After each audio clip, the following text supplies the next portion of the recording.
Thank you for staying tuned.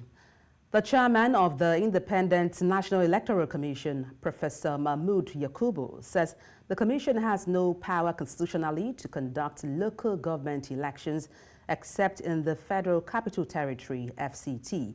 Yakubu said this on the sidelines of a two-day induction retreat for INEC Resident Electoral Commissioners in Lagos. The retreat is to prepare recs ahead of the governorship elections in Edo and Ondo State in September and November, respectively. Reacting to the agitation seeking powers back in INEC to be saddled with the responsibility of conducting local government elections, Yakubu described it as a constitutional matter. According to him, unless necessary amendments are made in the Constitution, INEC will only continue to organize national and state elections. And to unpack this, I am joined by a public affairs analyst, and that's Ismail Auwal. Good evening. Glad to have you join me. Good evening. It's a pleasure to be with you this evening. All right. Let me start by asking what your impression is regarding the statement by the chairman of INEC, Professor Yakubu, not being able to undertake a local government election. Well, actually, I am in full support of the call by Professor Yakubu, because just like he described it in that function, local government elections have over the time become a mere coronation by state governors. They appoint who they want to appoint, all in the name of election.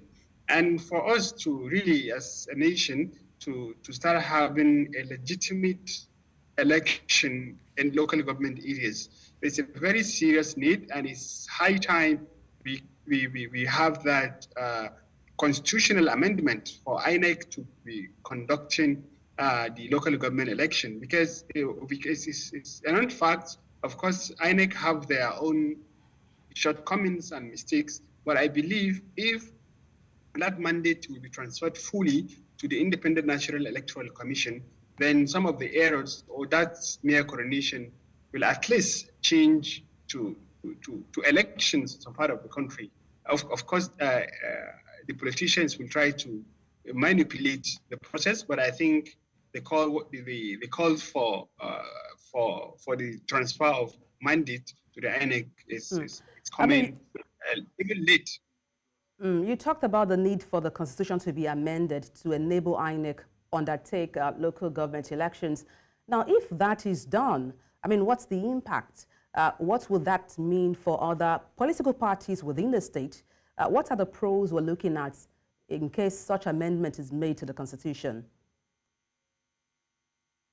Well, what we are looking at, if we are talking about the pros, it will be largely for the people or the electorate, or the state in general, because it means the governors and politicians are going to lose control of the total control they have of INEC, local government chairmen and ward councillors. And that means independent to the local governments and also to the people. It means the politicians and government are going to lose control.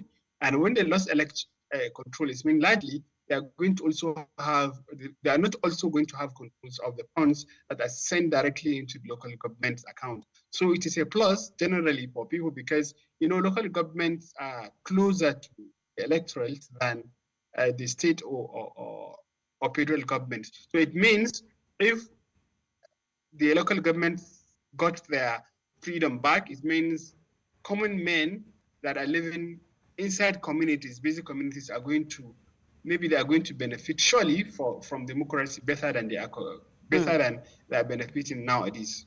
Now, on the flip side, you've talked about the benefits of elections being handled by INEC as a body, in the local government levels. Now, on the flip side, what would that mean for the autonomy of a state?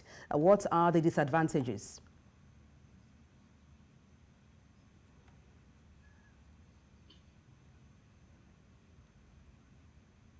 Mr. Auwal, are you there? Sorry, I missed you. Say what will that mean? Yes, for? I mean, you highlighted the benefits. I missed what you said. Okay, just a recap for you so you can get the question right. You highlighted the advantages, the benefits of INEC taking charge of local government elections. Now, on the flip side, we understand the state are supposed to be autonomous.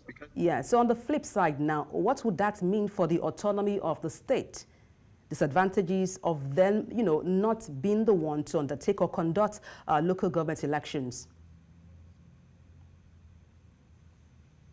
Okay, I got that. Actually, what it should mean, actually, there's more of advantage than disadvantage to even the state government or the state government, because now they are going to take off the responsibility of organizing local government election, which is very, very expensive. And it means they can move that money to other developmental projects. The only thing that they might miss is which will even make the democracy and politics stronger is the control they have. I think if they take away their side from that, that's all. I don't think there's anything to lose aside from the funds and control they are illegitimately grabbing from the local governments. It is, but I actually didn't say within anything. Of course, when it's election time, it means each and every local government chairman will have a total power to either support a sitting governor or not. Maybe that might be disastrous to them politically, but aside of that, I didn't see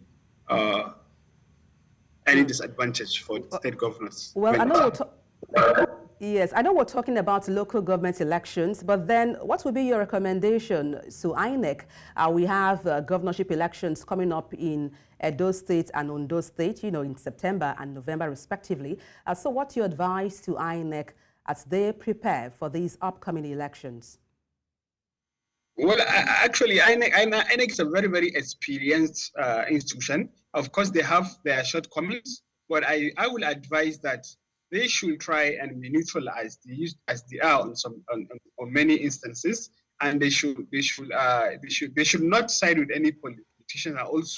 I would also advise that just like the way they did in so many states, is try and be very, very professional. The moment they become professional, everything will be set in place. All right, thank you so much for your expertise on the news. Public Affairs Analyst Ismail Auwal, many thanks for your insights.